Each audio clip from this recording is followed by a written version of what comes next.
Hello, everybody. First episode of Palantir Weekly Wait, in 2023. Amit. No, God damn it.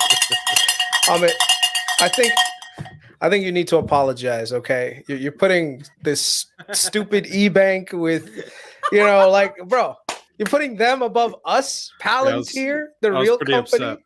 I know, right? I was like, We were he's supposed gonna to make end at 11, and then they were like, wait, we have to talk about more stuff. I was like, all right, I got 15 more minutes, whatever. Bro, it's a bank. How much more money? Like, the money goes in, money comes out. Big deal, dude. What? Come on. Chris, I was pretty flustered, Chris. I'm with you. Yeah. It's the next level Almost of canceled. innovation. Almost canceled. Yeah. Amit doesn't have a beard. He's delaying his 20 minutes. So he has is almost. Do you guys like it without the beard, right? Or Matt used to you like the beard. Yeah. You're biased because you have I a like beard. your stubble rubs on my shoulders at night. Oh, all right. Do you know how I know SoFi is a bullshit company? It's because everyone who's a bullshit company says, "Oh, we're the next Amazon of insert field here." That's what they all do. It's like, "Oh, steel making. We're the Amazon of steel making." It's like, all right, we're the Amazon of banking. Congratulations. That's all I hear these guys. I'm just kidding. SoFi is a good company. All right, you know what? Even though I don't like the bank itself, I think Anthony Noto is a good leader. I think that last comment did not sound like you think he's a good leader. that was just for fun, because you guys are all like, "Oh my God, Anthony Noto, we can't ask him any tough questions." Bro, that's why you invite him on, so you can ask him tough questions. Be like, "Bro, when are we going to see money? When are we going to see profit?" No, I'm going to be too starstruck. I'm going to be like, "Ooh, Noto. That talk he gave at Stanford was really good." No, I mean, I agree. That was a really good talk. But hey, when's the bank making some money, bro? That's what I want to know. Chris, it's called a growth company. They don't make money so they can grow. I don't know if you've heard of those before. That's called you grow haven't, my that's how it money. works. That's why it's called a growth company. You grow my money. That's why you get to be a growth company. Okay, I did okay on the SPAC. What was it, IPOB or IPOC? I'm trying to remember which. It was IPOB. Yeah, I did okay on the SPAC, but I think I sold it in the mid-20s. And then I played some calls and stuff, but anything of substance. Yeah. One thing that we talked about on the last pod, they said that the stock price has to get to $25 for their options to vest 33%, which is a guaranteed 5 at least by 2026. Does Palantir have any of those? Like, it has to be X, Y, Z. They don't have any of that shit, right? Because I was like, oh, that's a really awesome incentive, right? I'll be honest with you guys. If there is a reason to invest in SoFi, that reason is it. If you want shareholder alignment, you set up targets for the executives. Be like, listen, if you don't hit your executive target, your thing, you get no money. I'm sure the CEO options and stuff do that. I mean, where I work, even some of our lower level management has targets like that. So, nah, I haven't seen it. I got to look through. It would be disclosed. I got to look through Palantir stuff. I think they get fixed return RSUs, and then they do get like performance shares, performance bonuses, but it's nowhere near as generous as something like Noto. Like Noto can get his incentive is $500 million, because I was looking at Chris's thing on Seeking Alpha, and I was like, holy shit, $500 million? That's a good reason to goddamn wake up in the morning, think about SoFi, go to sleep at night thinking about SoFi for the next 4 years. I mean, that's the kind of shareholder alignment you really want, right? I mean, look at the last person that did something like that, Elon, right? Remember, Elon said, don't give me money, don't give me salary. Let me get the share price to a certain amount, and then you can pay me the billions upon billions of dollars I deserve. And guess what he did? So he did it. All right, so we got a lot of Palantir stuff to get into. We have 3 new big deals. We're going to get into all of that stuff. But before we do that, this is the first Palantir Weekly of the new year. Awesome stuff for us to be doing at the new year, bringing it with Dom, Maddie, Money, and Chris. Let's spend 10 minutes talking about the market.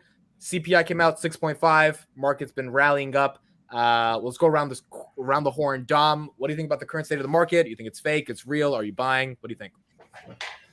Yeah, I mean, I'm going to give you the same boring answer every time, right? Dollar cost averaging, as Chris would give you. I actually was on a Twitter Spaces this morning for Pounding the Table, a group of guys I was with a while back who have their own stock podcast, and we were talking about the CPI data They had some different guys on from CNBC, and obviously good, positive, things that we saw. We saw decline. I don't think we're out of the woods yet. I think it's going to be hard too to predict like what could possibly keep us down, opposed to having a big rally, right? Like we could see a rally. I mean, we've had 4 or 5 days in a row in the NASDAQ, but there's so much unpredictability that could happen between, energy shortages, Ukraine, Russia.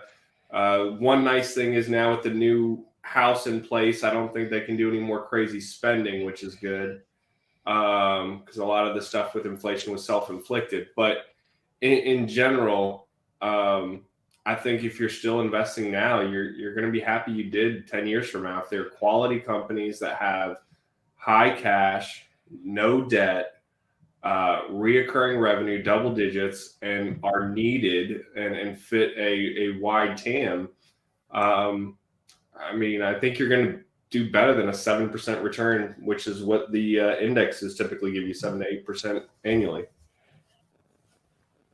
Okay. Matt, your thoughts on current state of what's going on in the market? Yeah, I think I agree with you, Dom. I think it's a great opportunity if you're looking a couple years out. I do think that there's possibility for further pain.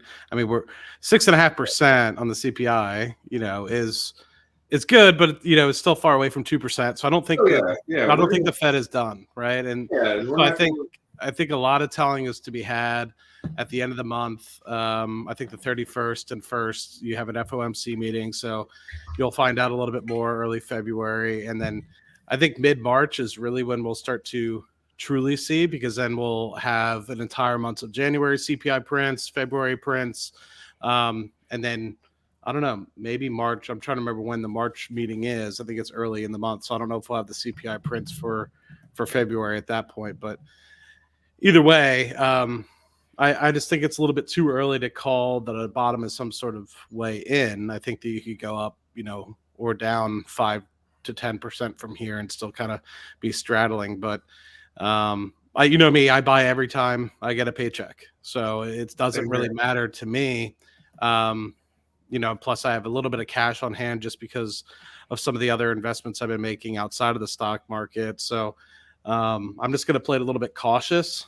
And depending on what happens, if we go down deep from here, like another 10% drop, I'll be ecstatic because I have a little bit more cash than I'm used to. So it'll be really cool. But I think the second half of the year is really going to kind of come back alive. I think we have to wait till March, though, to be able to say for certain. I think we're just going to be in no man's land until then. I'm just exhausted with everyone trying to predict when the bottom is. Like, I mean, what are we going on now? 22 months of this going on. It's every day the same talk over and over on whatever investing channels, CNBC, Fox News, whatever. Like, I don't know. I'm just kind of like, let's talk about quality companies that are going to be around 10, 15 years from now, opposed to, when are we going to see an influx on the fight the Fed and see them, start doing quantitative easing? Agreed. Yeah, a lot of spies. Somebody has asked me in a previous. I was just listening to another stream, and somebody was asking me. They know I was because they follow my Twitter. They were like, "What are you still picking up? Amazon? Are you still picking up Google, SPY?" And I was like, "Yep, bought some in October, November, December. Didn't really buy so much early this month except for SPY, but continuing to buy, man. I mean, who knows when the heck you're going to see Amazon in the mid 80s again." Back to what, like 2018 valuation perspective, and the revenue's grown substantially. So I think Amazon this year, I think, is going to make $650 to $700 billion in revenue. And I don't think people really understand what that means. I mean, they're not even chasing the margins on the e-commerce side yet. They're just continuing to try to grow. So they're just taking a little bit of a step back, and everyone thinks the world's ending. Just wait till they actually go for like a 1 to 2% margin like Walmart, and see how much cash they start throwing off then. Chris, your thoughts on current state of the market? Yeah, I think this is the perfect opportunity to start bottom feeding a little bit and start looking for opportunities that have overcorrected, right? if we look at the market, what tends to happen is you have these cycles of macro cycles of up and down, up and down. And there are times where when things go down, there are certain companies that are still relatively healthy companies that take too much of a beating, right? Like one of the ones that I thought was a big beaten company was Facebook or Meta. And I was at the time I was like, there's no way that like you can see Meta being this cheap considering its cash flows are relatively healthy. And then also that's when you take a look into the company to see, okay, what is the company doing to right size the ship? Because what happens is, you run your business based on the macro that you're seeing, right? So if Amazon is seeing that its demand is slowing, right? What does it have to do to protect those cash flows? They have to lay people off. They have to become a lot more aggressive with cutting back on some of the capital expenses that they're doing. So out of all the big name companies, Meta was doing it like crazy. Like Meta was reducing down their real estate footprint. They're reducing down their operational expenses with significant layoffs. And I think the layoffs are just first round layoffs. They actually cut back on a lot of like speculative programs that they had. Like at one time, like, I don't know if you guys know, Facebook had like a dating application attached to it that wasn't very successful. And then they still have it. They still have it. They still have it. Trust me. They cut back. They cut back on certain other things, like there was a watch thing that they were going to try to do that they cut completely. So they really are focusing on correcting their capital. And one of the things like I really like about Zuck is that one of the things that Zuck has always prided himself on when it comes to Facebook is making sure that he's running the business as capital efficient as possible. I do think that there was a lot of over exuberance in hiring people. And I think all of big tech did that the last couple of years, but I think all of them are doing their part to correct it. And I think that's going to help tremendously going forward. And because their share price was beaten down so much, and they still have, like I said, a very healthy cash balance sheet, they have a healthy cash flow coming in, you're going to see a lot of share buybacks in the next couple of years. I mean, look at Google. Google right now has $100 billion in cash. They're buying back $20 billion worth of stock every month. Well, I think they're doing about 15 last year. Like the last 2 quarters, they did 15 and 15. I can easily see them doing 20 going forward. So if you take 20 billion every quarter for the next, let's say 8 quarters, look at the share count, how crazy that's going to go down, right? And even if their earnings just stay flat, like don't forget about growth, but let's say they just stay flat, that means their EPS is going to jump. So for companies like Google and Facebook, I think there's a tremendous amount of value that that's out there that if you're willing to, buy into right now, I think you could see some good returns in the next couple of years. So there are definitely companies right now that are worth looking into and buying into because just the valuations have corrected so much. And they're still growing companies. I would say if you, I'll stop right there. Sometimes I have a habit of dragging on, but go ahead. Okay, that's awesome. So we'll get into Palantir. They had a big first week of deals. There's one deal we'll talk about at the end. I think 2 of them are a little bit more important. And so the first one I want to discuss is the Cloudflare deal. So Palantir announced a partnership with Cloudflare, ticker symbol NET. Market cap right now is at $14 billion, relatively the same as Palantir. For those that don't know what Cloudflare is, Chris can probably talk about it and explain it a lot more in depth, but they are one of the biggest companies in the IT services spaces. Lots of companies use them, and my startup uses them. I mean, if you go on a website and it's not loading correctly, sometimes it'll say, just give us 5 seconds validating with Cloudflare. Like it is a very integrated part of the cloud ecosystem, and Palantir is now partnering with them. So let's start off with you, Chris. What did you first think when you saw this partnership? Were you bullish? Do you think it needs some time before it becomes a thing? How do you think it's going to affect Palantir's clients? And overall, some of your thoughts on this partnership? I think this was a great move on their part. I mean, it opens them up to secondary partnerships with a lot of other businesses, right? Where even though technically Palantir is only going to be providing one aspect to what Cloudflare does, which is help them in their billing and optimizing their cloud and everything else, it opens up the markets for additional partnerships. I think that's the key right there. Like Palantir I would say in the last 6 months has really turned around their efforts in marketing themselves to get out there. So I think this is just another part of it. I do have some other thoughts on some of the other stuff that's going on, but I think in terms of just this one deal, I think it was a great pickup, and I think that it's a net positive towards Palantir, 5 times more beneficial than it is to Cloudflare. Cloudflare, of course, will hopefully, utilize the product and ends up being something that's good. But I think Palantir is going to see a phenomenal level of what's the word? Like almost like brand presence by working with bigger brands. You know what I mean? When you work with little guys, sometimes it's like, oh, who are you? Who's Palantir? Now Cloudflare, who everyone knows in the IT space, especially in the CDN side.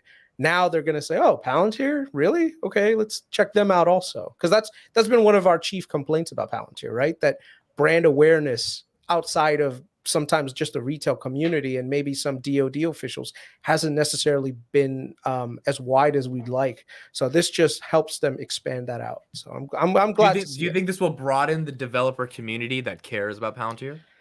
Not necessarily for that purpose, but I think in terms of companies working with Cloudflare already, if they're seeing that, hey, Palantir is also a partner, they're seeing certain aspects to what Cloudflare is doing better, they're going to say, oh, why is Cloudflare doing better? Like, why are my services so much better now?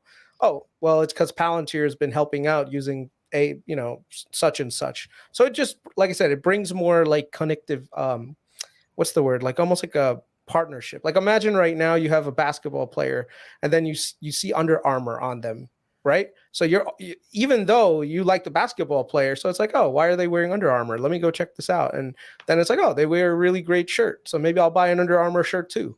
So it's kind of like that, where sometimes when you have like bigger players and you become partners with them, they could lead to better opportunities to get your name out there. So I don't think the developer community part is necessarily the selling point here, but I do think that this is, from a brand awareness, a big deal. Yeah. Okay. So I really Dom, go ahead. That if you read the insert about this partnership, they're trying to tackle a very substantial problem in the market for cloud optimization. Anybody who has any of their applications on AWS's cloud or Azure or GCP know once they get their hooks in you, it can be really hard to optimize those costs later. It can be really hard to get your data back out and at the cost that intakes. So just everything that Chris said, I think that's they're always focused on tackling impactful problems that actually give business value that you can quantify. Right now, they haven't done a great job of sharing that quantified savings. They've done a much better job, as Chris pointed out, the last 6 months. But here's some key stats for you guys to think about the network effects that this deal could potentially hold if we see. I mean, we don't even know what kind of revenues they're getting with this partnership, what kind of cut do they get, take rate. But currently there is 7.6 million active websites that use Cloudflare. Cloudflare has a freemium model that they built off of. They are one of the largest that have done that and then scaled into a pay-for model. That has resulted in 4.1 million customers. Out of that, almost 120,000 are paying customers. And then they have 945 what they deem as large customers that have annualized 100K or more of ARR. And it looks like they're about the same size as actually a little less than Palantir from an employee count. So they could really learn a lot from each other. I think there's a lot of technology problem solves that Palantir can bring Cloudflare, but there's also this access to the general IT market, as Chris pointed out. Everyone's familiar with Cloudflare in the general IT and operations world. And both Cloudflare and Palantir are really trying to get to the developer. They're using the Cloudflare Worker program for this for DevOps. And the whole idea is to, and I'll read it verbatim, to use Palantir Apollo to reduce the burden on DevOps and improve customer gross margins, which is time to value as well and efficiency. And Cloudflare to provide a modern cloud architecture that doesn't restrict customer choice and delivers meaningful cost savings. So being able to provide a multi-cloud ability and that actually tells you what you're spending and can plan accordingly and do it securely is still a big problem that has not been fully solved in the market today. So it'll be interesting to see what this is, but like some of the other partnerships, I mean, not to play devil's advocate, but I'd like to see what they did with Data Robot. Where's the revenue from Data Robot that I got so excited about? Or Google. Google re-announced the partnership, just like 2 weeks ago that they're going to work closer with Palantir. So just to give them a little bit of a hard time, I'd say I was excited because I own shares of both companies, but I just hope that there's actually revenue that amounts to this. But I like the idea where their head's at. Yeah, I want to echo that. I'm glad that you kind of brought that up, and I think it's a great transition. Is like, it's really awesome to see all these partnerships kind of come in, but I've noticed more and more of them don't come with a revenue number next to it. And while it doesn't always have to go back to the revenue aspect of things. I mean, there's kind of what Chris alluded to earlier, the brand recognition and being able to get yourselves into certain parts of different sectors and being able to continue to build on great successes of other organizations, I think is phenomenal. But it would be nice to see a little bit of the revenue, considering specifically we're still pre-profitability on a GAAP basis, right? I mean, that kind of bothers me. I mean, once we get to the place where we're profitable and the money piece doesn't really matter anymore, but everyone keeps arguing and putting down the company. Oh, you're still not profitable. You said 13 years or 18 years and you're still not profitable, all this crap. But regardless, that's the negatives that I wanted to just get out there. The positives, I can't say anything more than what Chris and Dom really said. I agree. I think it's just another brick in the wall of something that is continuing to build on something that's been successful. And I don't think, I don't really know too much about the deal, but even if it is specifically focused on cloud cost savings initially, whatever they're doing, Palantir, I just know, will continue to expand and it'll be better for both companies, whether it's using Apollo for decision making or whether it's using Foundry as well. I don't think it's going to stop specifically at, optimization and cost savings. I think they'll truly use each other to the best of their ability and continue to grow revenues like we always see in a lot of these partnerships. They always start off smaller and they continue to develop, just like what I see in the organization I work for. Yeah. No, this was a super exciting deal. I mean, Cloudflare is a big name, obviously in the developer community in the IT services space. So seeing them partner with them makes sense. I do agree with you, Dom, though. Like the Accenture partnership with Palantir that we got really excited about. I haven't heard anything. And I mean, maybe we're not supposed to hear anything. Maybe they're supposed to be working internally. I mean, the Google partnership, we haven't heard any like follow-up of like a partner Palantir got from them. Chris, go ahead.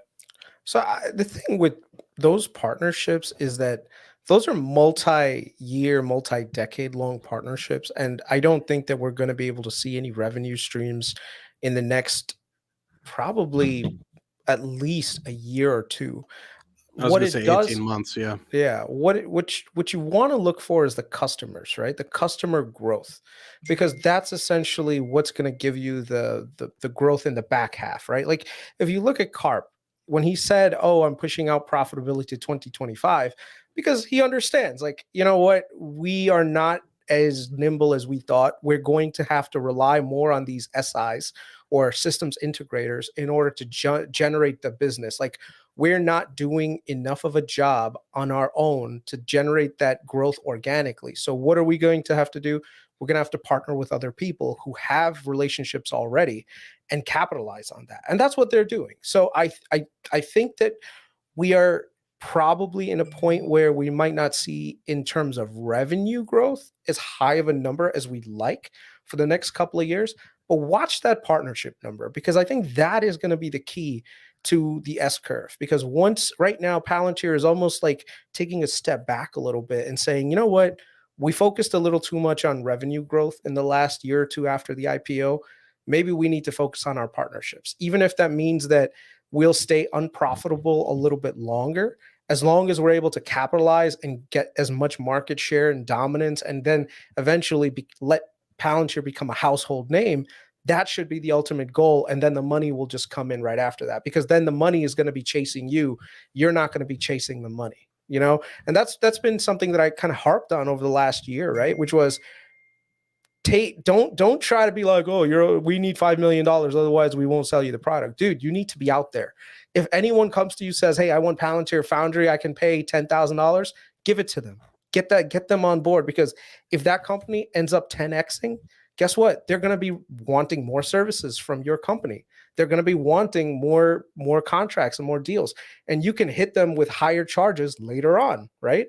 So I think counterparties is one of those things that you have to be very careful with, where you're in a competitive environment.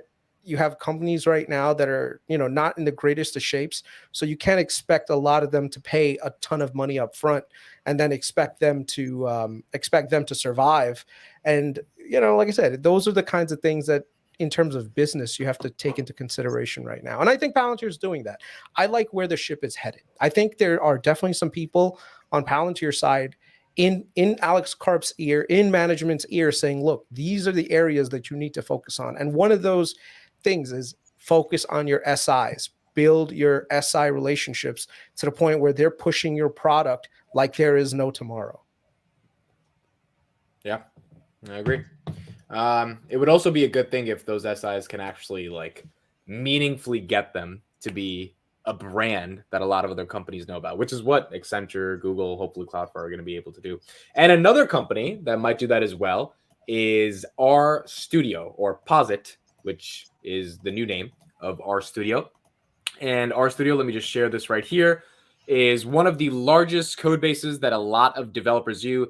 Palantir and RStudio made a partnership this week where Posit Workbench licenses will be integrated into Foundry, where they can leverage a fully managed RStudio Pro environment that sits alongside the full application suite in Foundry.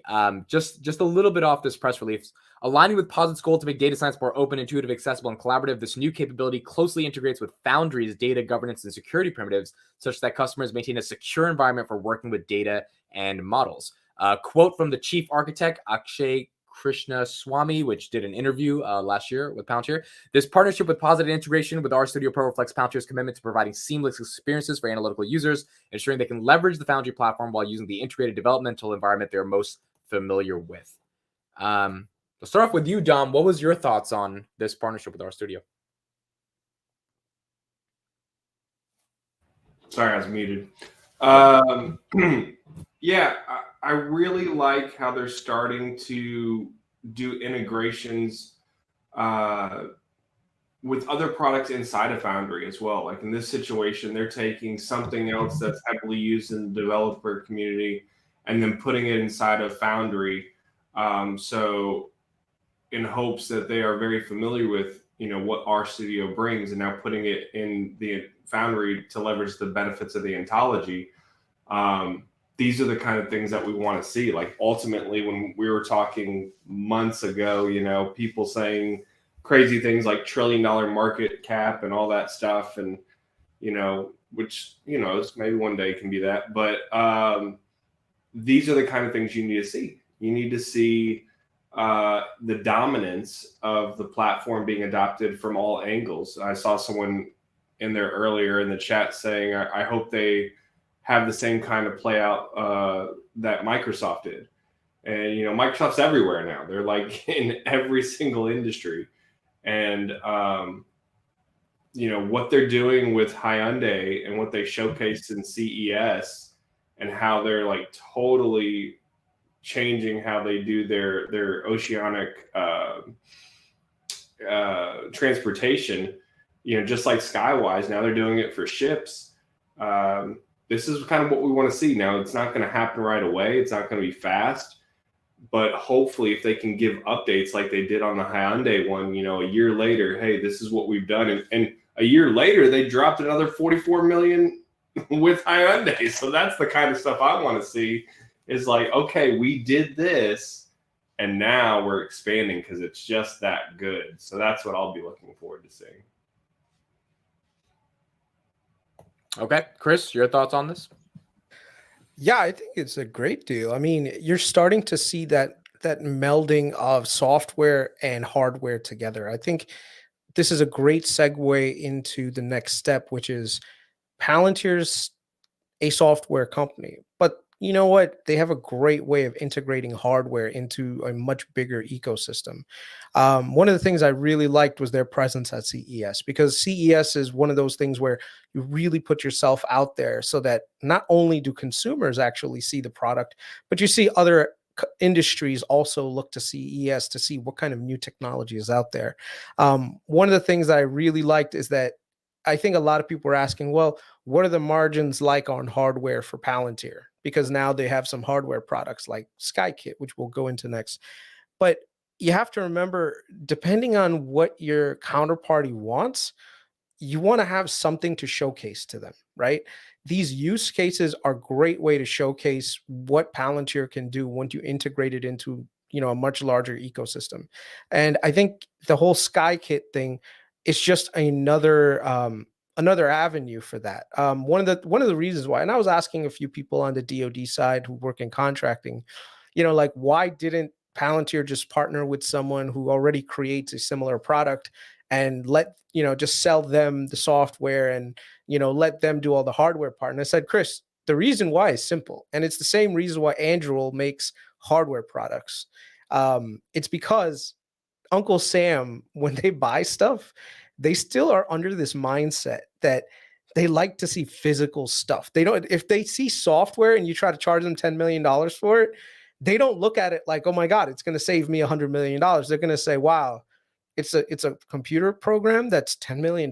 Like, I don't want to pay for that. But they'll easily buy a plane for like 200 million, like the F-35. I think each one of those things is like $200 million. One plane. Okay, one plane, not a fleet of planes. One plane is $200 million.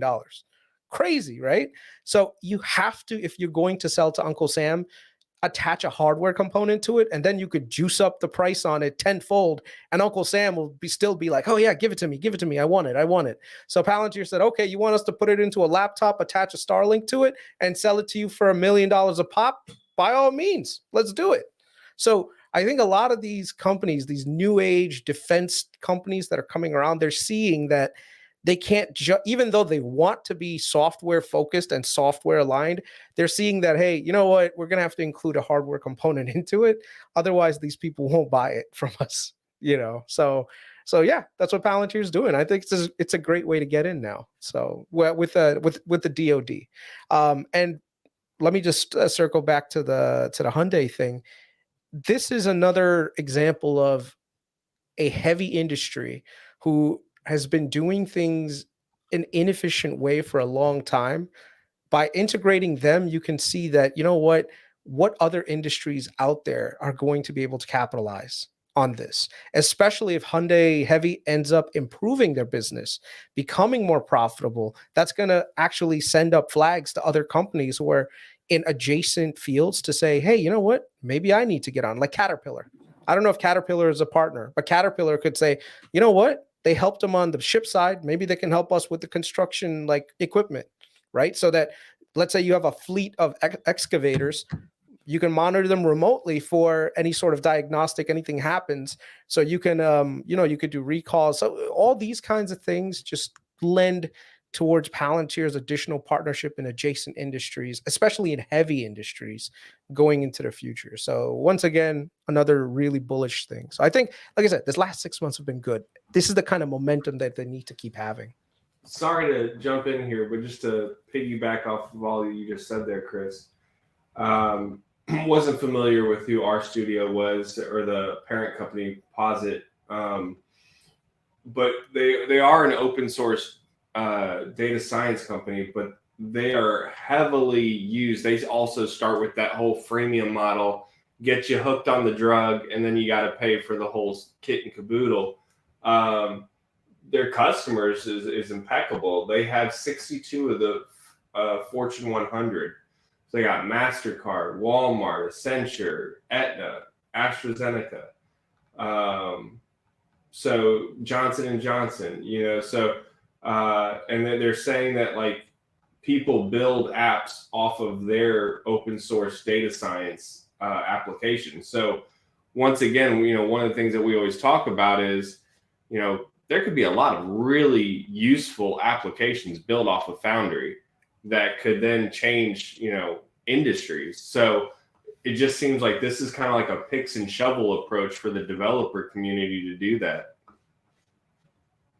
Yep, I would agree, especially given the nature when I saw the press release that there are security primitives that and governance that Foundry offers that is very hard and difficult to do. Obviously, the CIA, FBA using Foundry, not being able to cross-see data, and that being given to an open source environment and having people being able to integrate is a very powerful thing. Matt, any thoughts on, or Chris, real quick, then Matt? So here's the part that I hope you guys just take a step back and realize. All of these things are thanks to Apollo. Okay. I know everyone talks about Foundry, everyone talks about Gotham, but do not keep your eyes off of Apollo. Okay. Apollo is this really, really strong product. And I can tell you, based on what I had a conversation with Coach Strap, it can actually be one of those things that ends up being a bigger portion of their total revenue in the future that's outside of Foundry. So I think a lot of times we have a core focus on Foundry helping businesses optimize their business processes and organizations. Think of Apollo as helping you connect your entire organization, the infrastructure portion of it. And also how you develop your code, right? Yeah, so that's right. It's able to do a lot of what things like MongoDB and JFrog and all the other things that happen through the CI/CD pipeline of when you're building an application. They're able to do it to where they catch the bugs and the issues in the code up front securely, and so you can create your applications faster and not slow down your developers. So right, yeah, right, you're spot on. And an international, think about it. Look at what Apollo had done, like has been doing for the military, right? It has to work in low energy environments in the most desperate like places on Earth. Look at how many heavy industries have products out in the world that have little to no connectivity, yet they still need to get updates. They still need to get all sorts of programming done on them. They still need to transmit back data seamlessly, utilization data.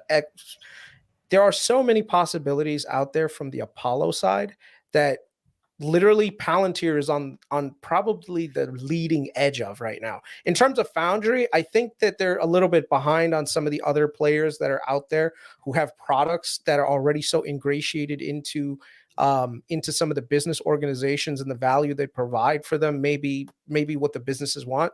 But I think Apollo is a completely new category that Palantir could, especially if they market it right and do all the stuff that they need to let it become a much bigger piece of their core business offering.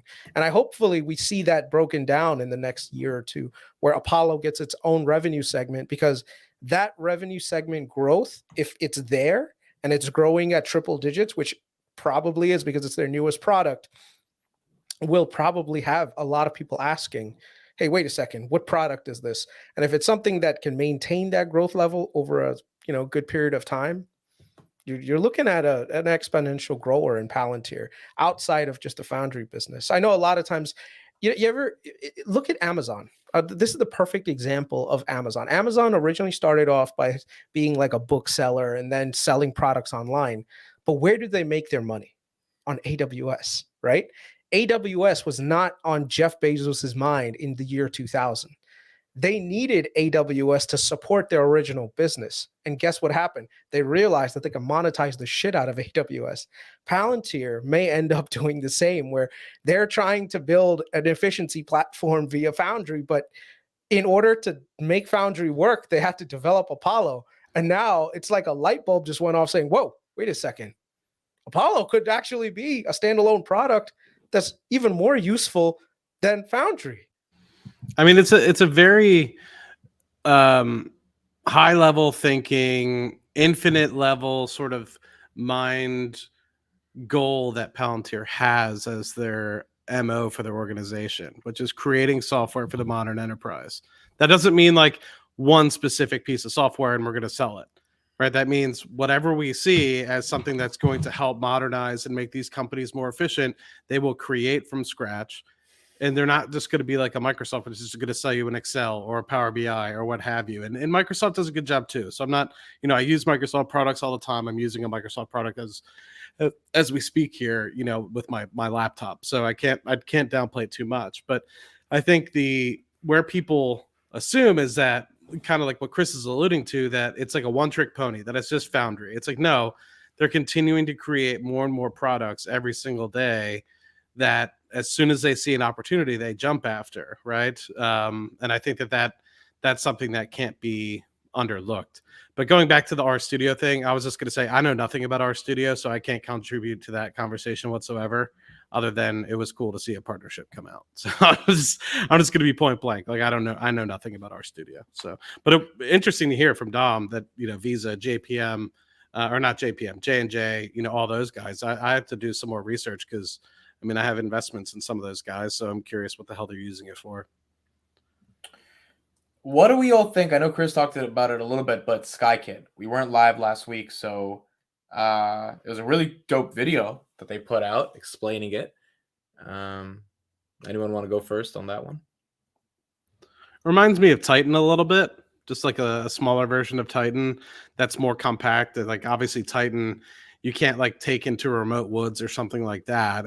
For those of you who take a step back that don't know about Titan, it's like this armored vehicle that is situated with like an operating system within itself that you can kind of run missions, and it seems like SkyKit is almost like a compact version of that. You kind of like bring the SkyKit with a group of 4 dudes and you just drop them off in like a woods or like some sort of remote location where they can kind of do some command center sort of stuff, or at least establish an initial base prior to, say, other reinforcements and stuff coming through. I think it's useful. The thing that was confusing to me a little bit was people talking about the commerciality side of it. I can understand the government side, but from a commercial perspective with SkyKit, maybe I'm just thinking too much because I've been playing too much Call of Duty Modern Warfare 2 like Gabe, but I see the government side. I see the applicability from a military standpoint, but maybe I'm thinking too much from that perspective about SkyKit. Maybe if it's me, I don't know. I don't know if you can bring it to like a construction site or what have you and kind of get the same sort of accomplishments on a smaller scale. But it looked like it was pretty big piece of kit. So it doesn't seem like it's super mobile, right? Anyway, that's just my initial thoughts there. So there's a couple of things about SkyKit. Number one is it's self-contained portable unit. The one that we saw is a Hold on. Yeah. You got it. No, just, go ahead, play it real quick, and then we can talk about it. Because I think that, yeah. SkyKit is built for disconnected, adverse, hostile, and extreme environments.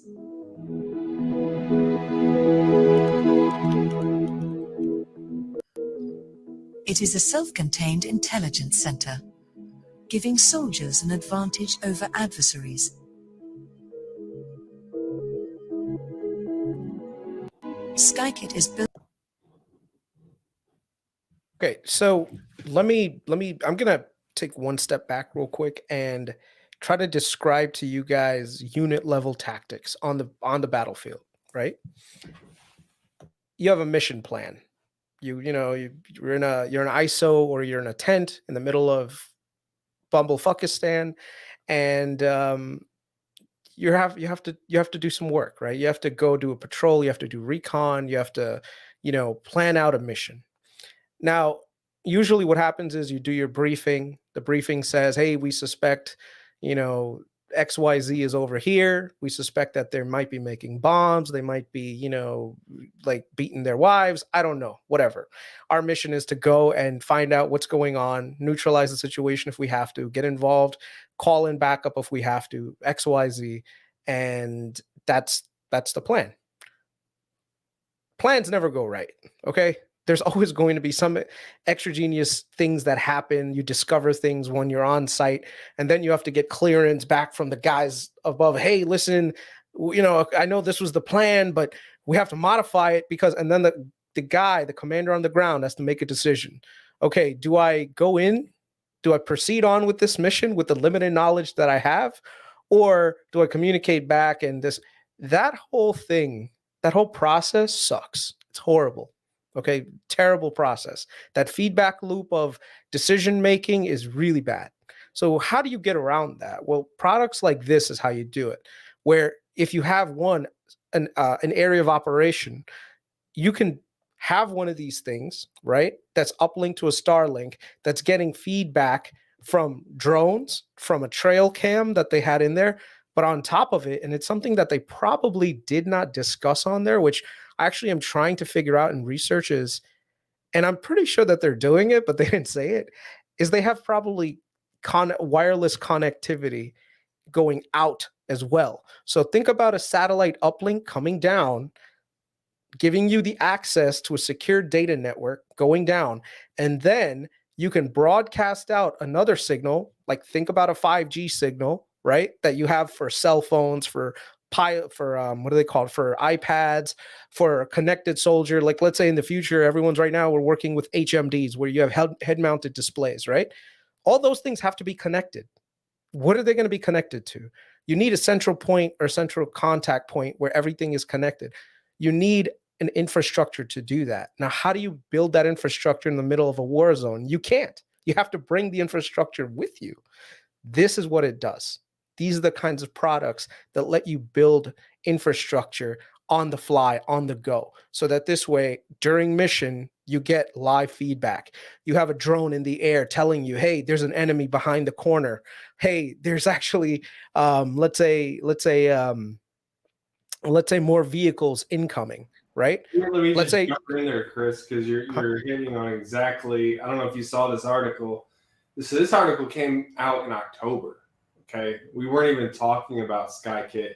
It's a website called Defense One. It's like I mentioned SkyKit on one of our podcasts. I just didn't really put it out there as much. But if we go back, I don't remember which episode I talked about it, but it was something that yeah. Go ahead. Sorry. Well, about no, that. I was just saying everything that you said. The Palantir official commented to the source and said, "We're working now on this thing called SkyKit, which is like basically the software in a Pelican case with a Starlink satellite internet connection attached to it." And it's like, how do you give them a laptop, a Starlink, and a ruggedized case so that any unit in their truck can go back and do all this work in a fully offline, disconnected fashion? These little autonomous units, how do we empower them? In April, the U.S. Army launched a program to help Ukrainians much more quickly spot and respond to Russian drones, just like you're saying. Lieutenant General Jonathan Braga, who led Army Special Operations, told reporters that anything that provides early warning on an adversarial drone reconnaissance allows you to make sure you maintain survivability and move before you know you're being shot at. And that's exactly, I mean, they've probably been using this the whole time in Ukraine, Well, not only that, but you also have an uplink to satellite imagery that's being refined by AI. That's literally letting you figure out where your targets are in real time. Where basically you have an image capture device on a satellite beaming down, an AI model is running and says, hey, there's a rover on the other side. There's a tank on over there. There may be an artillery piece that's looking this way. Even if there's any cloud cover, these new satellites, they can actually penetrate the cloud cover and give you what's going on. And not only that, but you have an entire huge amounts of area that it can cover, and then use AI models to tell you what exactly is down there. And so when you're doing your mission, and let's say it picks up something, you can alert the guys on the ground way before, like, hey, listen, this is what's going on. This is modern warfare, guys. I'm telling you, the Call of Duty Modern Warfare, I know everyone thought that was a joke, but that is the kind of stuff that we're looking at right now. That at in what the future, point do you think we see more AI-driven machines on the battlefield? I've seen a lot of stuff on how we're going to see more and more drones and robots, and it's already on there. Yeah. I think Ukraine is the testing ground for a lot of AI weaponry, right? Where you have loitering munitions. Do you guys know what those are?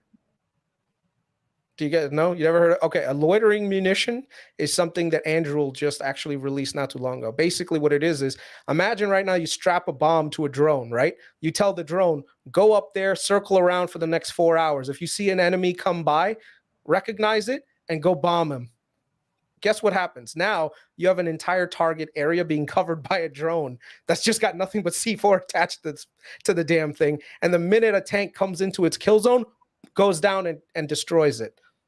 Crazy stuff, right? Loitering munitions is another cool thing that you're going to see. So these are all the things that you need, like hardware and software integration to make things work properly. And like I said, Palantir is on the cutting edge of it. It's been really hard for Palantir to convince the DoD to adopt a lot of software because of the way that the purchasing has always been done by DoD, in that they've always been like, okay, like I forgot what the term was that someone told me. It's like they pay for weight. The heavier it is, the more they're willing to pay for it, which is really stupid because that's not the way that you should be buying software, right? That even if you look at it from a coding perspective, if you have more lines of code, the government is willing to pay you more. But you guys know, not all programs need to be written so goddamn so much. A good, efficient engineer can cut down the coding and actually make a very efficient product. But DoD says, no, that's not how they value things. And it's the same thing. Like you sell them, you sell them a goddamn fighter plane, $200 million, right? One fighter plane, but they won't splurge and buy an entire contract from a company like Palantir that can probably 5x their lethality overnight instead of just buying one goddamn plane. Think about it. It's the stupidest thing in the world. And half the time these planes, what is the value of this one plane?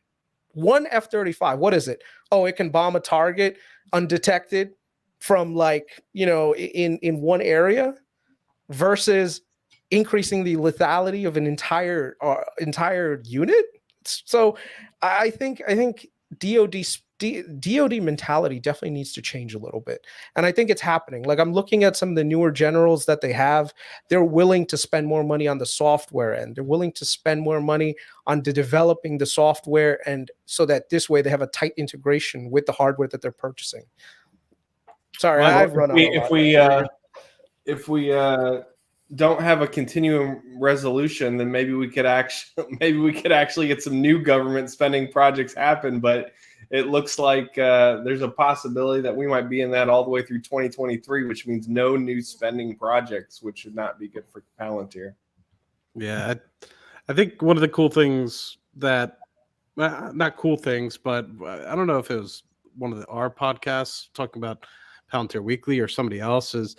Basically, it's like Ukraine, while it is a war, and I'm not trying to devalue it, but it's not necessarily the United States war unless somebody in NATO kind of gets involved, right? So we're kind of helping, but we're not fully involved. But the thing is that we're still supplying some weaponry. We're still trying to provide some sort of use, and the reason being is from what this conversation that I was listening to, I don't know if it was a week or so ago, is basically the United States is preparing for some sort of foreign war that they will eventually have to be involved in, whether that's Taiwan or whether that's somebody else.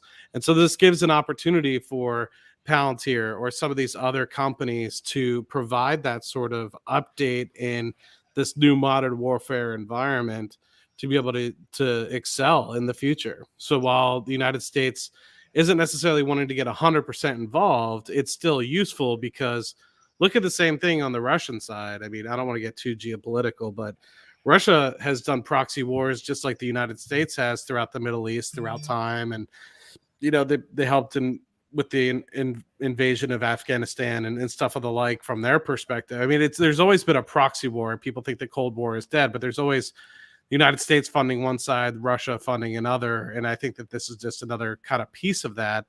And it's useful to see something like SkyKit come out. I think where I am curious to see, though, as I kind of alluded to earlier, is what can we do from a commercial side? I know that obviously I think it'll have a lot more government applications and military applications, but I'm also curious to see how the commercial side can work as well, because they said that they are working on that. So I just want to comment on one thing. I think the era of conventional warfare is definitely on the back burner. So what we're going to see a lot more of something called asymmetric warfare, right? Where you're going to have smaller proxy fights around the world and everything else, for influence and dominance and etc. So you need to make sure that the few people that you do have fighting that battle are the most well equipped, well trained people who have the best tools that are out there, right? And you're going to you're going to have that with something like Palantir and SkyKit and everything else. So these are new technologies that are out there that right now, if China invades us, dude, we have no choice but to use nukes. I'll be honest. There's no way we beat the Chinese 1-to-1.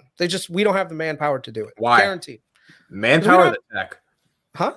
Manpower or the tech? We don't have the manpower. We just don't. They can literally conscript people and throw bodies at us, and we don't have enough to do it. And the Chinese know that. The Chinese are not going to, like, this is the days of World War II where you send like hundreds of thousands of soldiers to go die on the battlefield. Those days are gone. We're not going to see that anymore. What we are going to see is, once again, asymmetric warfare where, you send money to this militia group that ends up, developing and creating, a little ragtag army that influences the government in a certain way. And then we hire people on our side and they go in and, those are the kinds of things that we're more likely to see. Now, here's the thing. How do we give the guys on our side the edge? Like, look at Ukraine right now. Imagine right now the Ukrainians are us, the Russians are on the other side. The Russians are directly involved, but they also use other contractors and so on and so forth. Well, the U.S. is not involved one soldier in Ukraine, as far as I know. What they have done is provided them the same lethality that you would give to a soldier on the ground in the U.S. and says, okay, let's see what kind of results we get from it. Now, here's the thing, though. That was not the intention originally. The intention originally was just, we'll support Ukraine, we'll give them a little bit of money, and that's it. But the Ukrainians are so technologically innovative in terms of adopting new tech really quickly that companies like Palantir and companies like Anduril just went in and said, you know what, we're going to help these guys. Because at the end of the day, if we showed that we can provide value on the battlefield, that means Uncle Sam is going to be knocking at our door later on saying, wait, you were able to help the Ukrainians who basically had no infrastructure and beat back the Russians? How did you do it?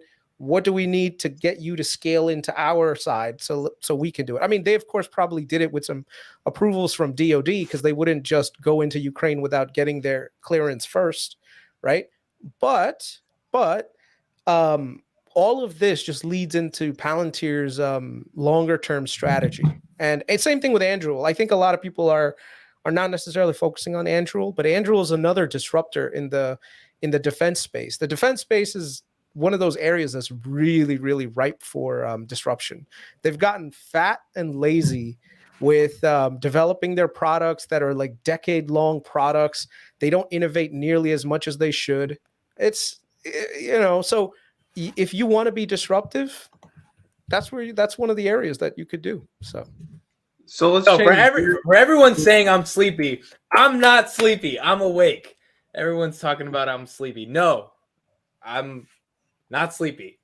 I'm tired, but I'm not sleepy. This is what happens. Ever since he started doing this SoFi weekly nonsense, bro, he's been paying attention. Bro, show some love to Palantir, bro. I do.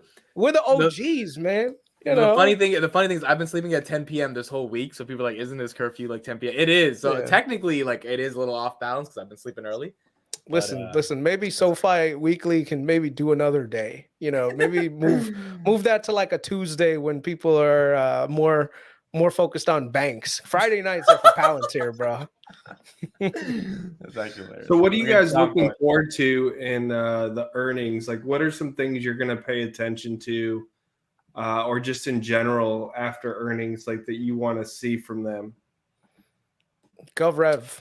I want to see GovRev because a lot of the stuff that they did last year was probably like, hey, pay me whenever. And the budget just got passed in December. So a lot of those appropriations that are for Ukraine gets the money goes to Palantir. So I want to see that. If Gov revenue picks up, we'll know, all right? We'll be like, oh, there you go. There's that money that's coming in, and hopefully that ends up letting people think that, hey, you know what, the growth story is not actually dead for Palantir. The thing I'm looking forward to is really trying to see if we truly have to wait until 2025 for GAAP profitability. So I'm hoping that we can at least get a little bit more up the revenue trailing 12-month curve to see if that's actually going to be something that happens in early 24, or is it mid 24? Are we still going to look for 2025? Maybe I'm being too bullish about the whole thing, but I'm just kind of curious as to when, we truly, I recognize that the cash flow that the company receives, the free cash flow, I mean, I recognize that, but a lot of people are still, they're all hung up on the share-based compensation, which I get. You can't just negate the fact that you're making money out of thin air and giving it to your employees. You have to account for that on the income statement. So I get that, but I think in order for this thing to truly start realizing its potential, you really need to hit that GAAP profitability. So I'm looking for a further step in the right direction for that, but we have to get over 500 million in revenue in a quarter first. So, do you think we do 23% year-over-year growth, or do you think we get closer to 30? Yo, that DoD revenue, that shit comes in, bro. We getting there. I'm telling you, that DoD money, they did a lot of work for free. Well, not for free, on loan for the DoD. Okay, that money's eventually coming in. We just don't know when. All right. So do you think, Chris? I know. Well, I think it was the 2Q earnings call when Karp was saying, "Trust me, there's excluding some huge one-time items. We're going to be 30% year-over-year growth." Do you think? And I think he was alluding to it was either going to be either a large partnership or it had something to do with the government side, or the only other thing I could think about was it was going to be the big NHS deal coming through. Do you think that was what he was alluding to? I know I'm kind of being very broad, and I don't know if you remember him discussing that in the trail end of one of I think it was the Q2 earnings call last year. So it's 9 months ago at this point. But do you think that's what he might have been alluding to? It's DoD money. Because I'll tell you right now, I've been saying this for a while, right? The government is the best customer and it's also the worst customer because they will definitely buy your stuff, but they'll tell you up front, don't expect payment for a while. I got to go clear it with 10 other people. I got to go clear it with this senator. I got to go meet with House Appropriations, and eventually they'll authorize me to get it, and I'll get it on the back end. So if you ever look at any spending, I think Jay did it, where you look at the spending for Lockheed Martin and Raytheon and everyone else who's been providing weapons to Ukraine, their revenue didn't grow. Their revenue went down. So tell me how you provide weapons, right? But you don't have that show up on your revenue. Well, I'll tell you why. Because the government is a piece of shit when it comes to paying on time. Everyone who's worked with the government knows that.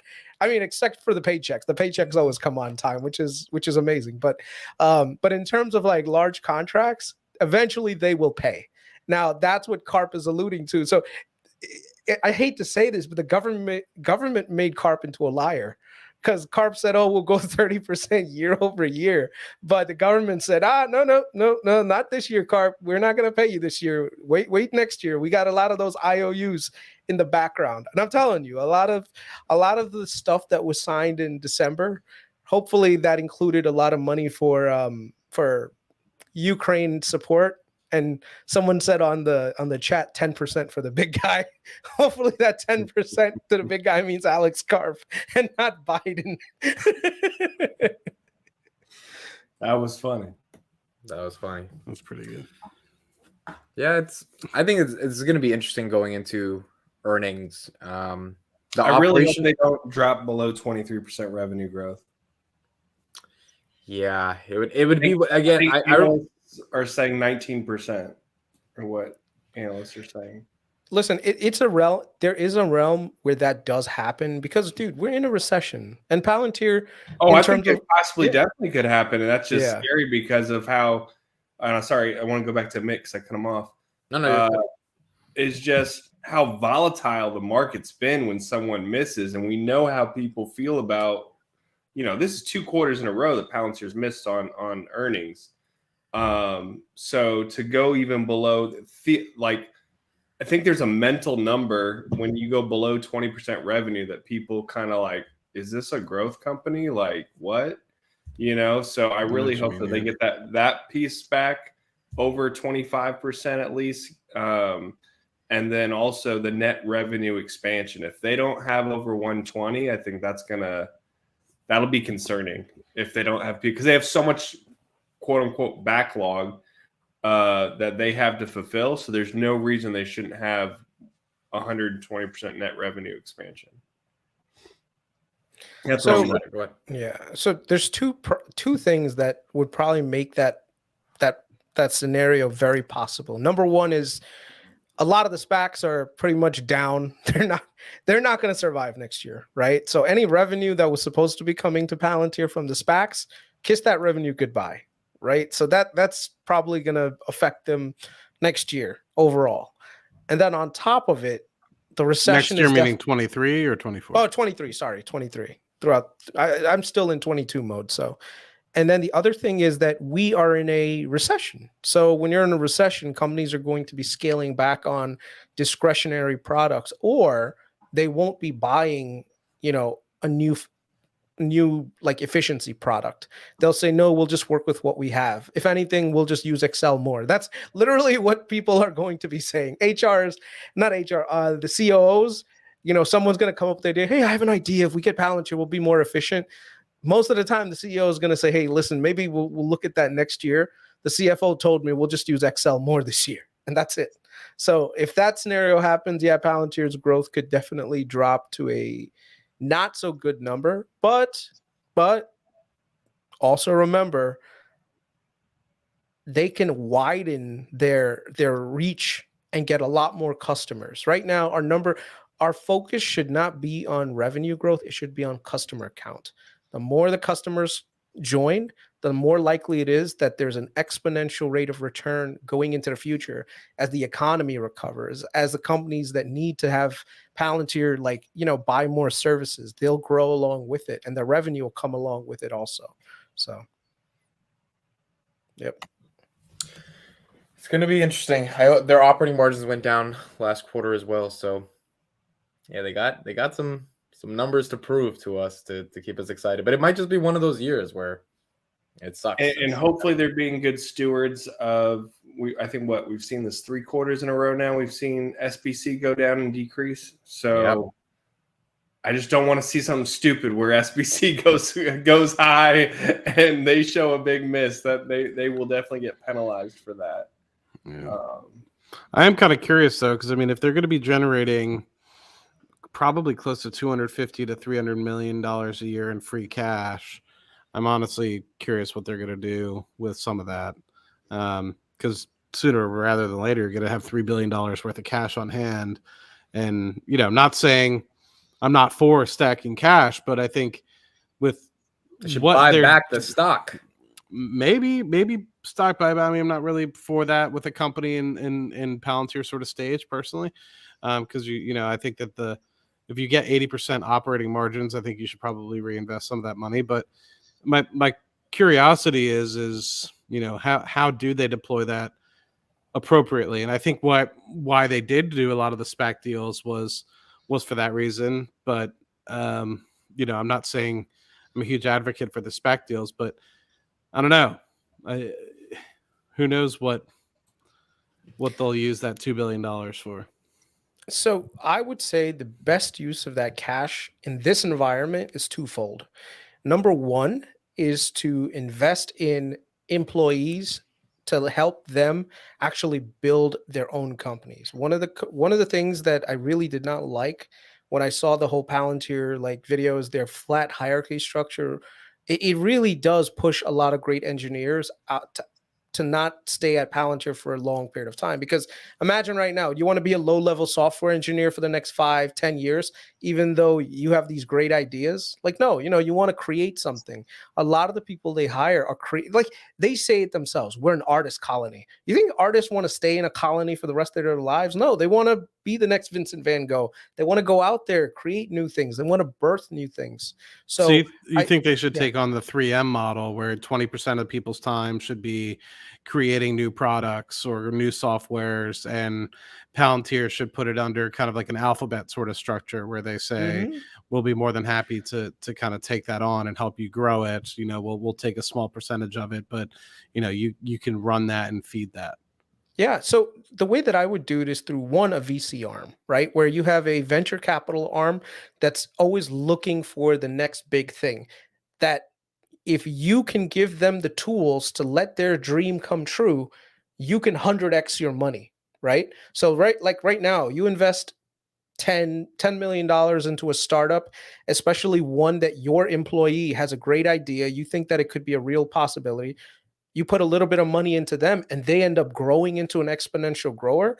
Dude, you have a great product. Like imagine right now you have Oracle and you have Snowflake, right? Oracle, I don't know if you guys know this, but the founders of Snowflake were actually Oracle employees who tried to tell management, hey guys, we need to have a cloud first data warehouse. Hey guys, but you know what Oracle said? No, we already have a product. We don't want to like cannibalize our original product. What did these guys do? They left and made a company that's trouncing their original employer, right? How many companies were developed like that, right? So one, invest in your employees' ideas, especially the ones that have been with you for so long that have really good ideas. Look at Anduril, right? Brian, half of I think Anduril's founders were actually former Palantir people. There's actually a VC company. I don't know if you guys know this, but a VC company that's nothing but former Palantir employees. Did you guys know that? Yeah, it's literally all it is just a bunch of millionaires because they made so much money on Palantir stock.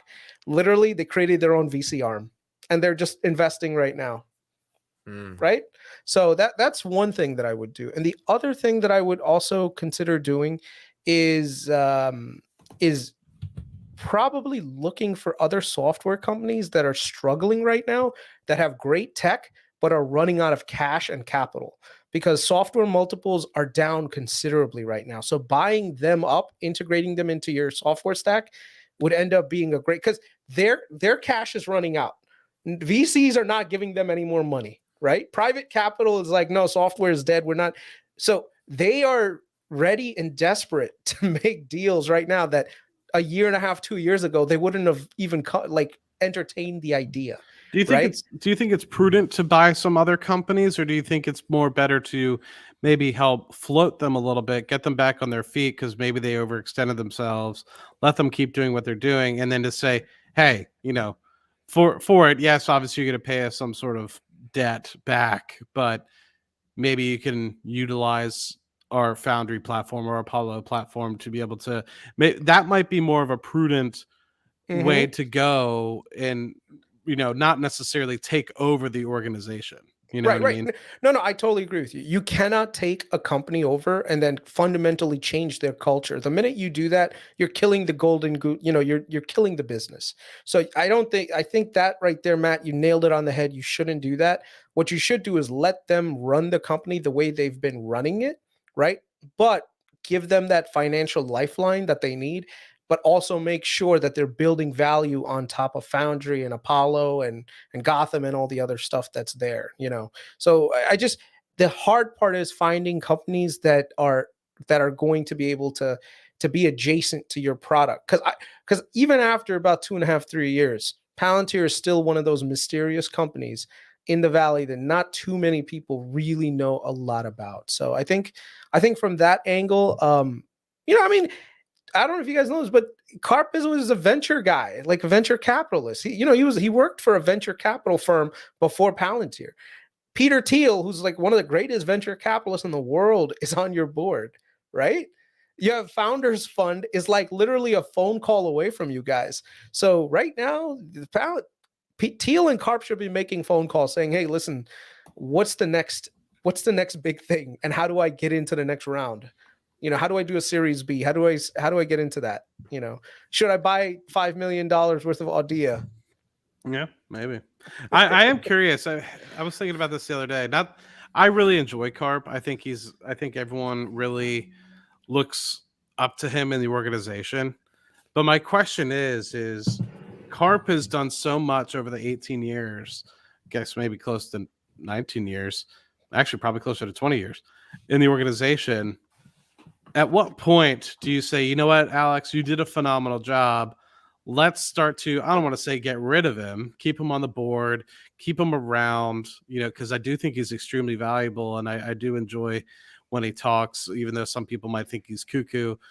At what point do you transition to say, hey, I don't want to say pull a Bezos, but you say, look, we kind of know what we have in Carp. Let's start to move on to who the next CEO would be. Would it be Sean? Would it be, and that's kind of my curiosity is like, at what point is that the best time to go ahead and do that? And I'm not saying get rid of Carp, but I think Carp could almost be like an advisor to the organization while, somebody else could really start to, because I think Carp thinks about things so philosophically to an extent. And I mean, maybe that is obviously his position as CEO. I would agree with what E-Money said. He's the face of Palantir. Yeah, but I guess look, maybe I'm kind of contradicting myself by saying this, but like Sham seems like he's a go out and get it done kind of guy, but he is the COO. He's the operating officer, right? So I don't know. It just makes me kind of think, is the next wave of who Palantir can develop into being, best suited for somebody like a Sham coming in who's younger and can bring that sort of, I guess, fire into people's eyes. And I think everyone in the company respects Sham as well. I don't think I'm not saying like you're going to shake up the culture by bringing somebody in, but I also don't want to lose Carp because I think he's a valuable person to the organization as well. But I'm just I was thinking about that the other day, and I was like, what would be an appropriate time to transition? And I know I'm going to be holding this organization. They'd have to be a lot more mature. You think so? They haven't even accomplished all the things that Carp said they were going to accomplish. So unless he somehow got forced out, which I don't see it happening since he has the F shares, I would think at least by 2025 he wants to prove that he was right and that they got the $4 billion and all the things he told analysts that, hey, this is what we're doing. We're playing it my way. We're doing it in the long term, and you'll see it on the back half. The tech will stand on its own. I also think Carp doesn't want to leave. Like, I think he loves Palantir. Oh, yeah. I wouldn't expect him He wants the shit to go to the moon, not just for shareholders, but I feel like he's a cocky guy who has an ego and he has a chip on his shoulder. And he constantly references, the people, whether it's Wall Street or the other tech companies that didn't think Palantir could do it, and they did it. Now they suck at sales, but they figured out the tech. And so I think he just wants to figure out the easy part, which is sales, because they figured out the hard part. And then boom, boom, he gets to be cocky forever till he dies. But... So let me share something with you guys real quick. Go ahead, Amit, put that on there. And you were terrible at it. Said you were actually pretty bad at being a board member too. Here's the quote. I am not the best board member. I get impatient and struggle with the hands-off relationship boards are supposed to have with management. As I learned at Greylock, I have the temperament of an operator, not an investor advisor. So you sucked at it. What makes somebody a great investor? What makes somebody a great board member? And why do you suck at it so much? Yeah, we one of the things that it's a useful distinction, I think in Silicon Valley is, we distinguish between, people that run things, people that start things, and people that fund things, right? Mm. And all those roles are different. Now, sometimes they coincide. In other words, you find more than one role in the same body, okay? But there's always the dominant strand. You know what I mean? It's like, well, you may be a little bit of an operator, but you really are this. And the irony is, we have lots of founders in Silicon Valley. We have lots of money in Silicon Valley. We don't have a lot of people that can run things, and that is the single biggest limiter, constraint on companies succeeding is because we got smart people that can build stuff and visionary and all these kinds of things. Money, as you said, no object at all. Running things is a whole different ball game. Okay, so you really, and by the way, sometimes the roles coincide. There's certainly a movement back where founders, are now also trying to become executives. I talk to a lot of these guys and gals like, I'm a founder, but I need to become an executive. If you really want to, right? If you really have that ambition and you want to learn and really sort of embrace it, I actually think you can go far. right? It's just the founders that are esoteric and, you know, they have that weird founderitis, and they call it founderitis in Silicon Valley. You know, it's like a disease, and they become insufferable because, you know, they think that they are the, you know, they're so special they can't be wrong about anything. Well, as an operator, you know, you don't have the privilege of being esoteric. You have to be, you know, leaders have a very different flavor to them than founders. But oftentimes, you know, founders can become executives, and I think it's great when a founder says, "I need to learn how to become an executive. I have to." Let's talk about that. Founders, yes, they get that God, king, or queen mentality. I created this. I birthed this into the world. Therefore, I'm infallible. Therefore, everybody should bow down. You just said it. Like, hey, maybe, you know, I'm wrong. And maybe I have to trust my team. And it's really like, listen, founders are 1 in a million. Like, to come up with the creativity to take some crazy product and make it in the world, that's hard. But then you have to move on to be an operator if you want to keep the job and you want to scale the company. What are the 2 or 3 things that being a great operator does that founders just don't do naturally? Well, number one is intellectual honesty. It's a term that we use over and over. In other words, see the way as it really is, not the way that, you know, we kind of like it to be. We kind of, you know, you can't make up your own reality. It is what it is. And just so many things go awry because we lack intellectual honesty. I mean, an example is, you know, every sales startup problem I've ever been involved in or seen or observed, you know, it was always viewed as a sales execution problem, whereas in reality, it's a product market fit problem. Okay, salespeople can't solve these problems, but hell, they cannot face up to the fact that their product sucks. Okay, and that is where they got to go look for, you know, for improvement and solutions to the sales problem. That's a classic issue in startup, lack of intellectual honesty. You got to start there because you can't get an organization to be honest about what its problems really are. How are you going to improve? Anything you do is going to be the wrong thing. Okay, you'll keep firing your VP of sales another 10 times because that's not the problem. And the problem is your product. So I don't think they have a product issue. No. They do have a product issue. And I'll tell you where it is. If you make a product that requires a full-time engineer every time you have to deploy it, that's a product problem. That's something that you need to figure out how to get rid of. How do you scale a product? I would agree with that piece. That's the only, that was my one concern, is that are they ever going to get away from that? They did just post Jacobs Engineering, where they did a whole video and they put in the title without a forward deployed engineer. There was also another company that did as well, but I agree with you that is the one thing, like, for scale. It's a limiter. It doesn't scale. So how to, like, when you say what should they throw money at, Matt, like, figure that out. That one problem. You figure that problem out. I did notice, though, and we can save this for the next weekly, there's something I've never seen on Palantir's website that's listed as Palantir Amplify. Palantir Amplify is their services for Foundry, and there's multiple service offerings now.